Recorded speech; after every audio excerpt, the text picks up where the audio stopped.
Lila, thank you. Today, state Senate Republicans passed Democratic Governor Tony Evers' maps. The legislative redistricting bill passed 18-14, with one Democrat voting with the majority of Republicans on the bill and 5 Republicans joining most of the Democrats against.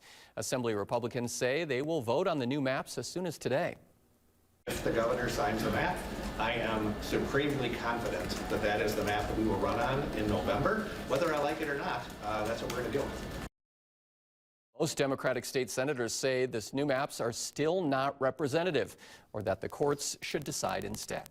The will of the people does not want legislators to protect the majorities, to protect their seats, to protect their positions. Governor Evers previously said he will sign the maps if they are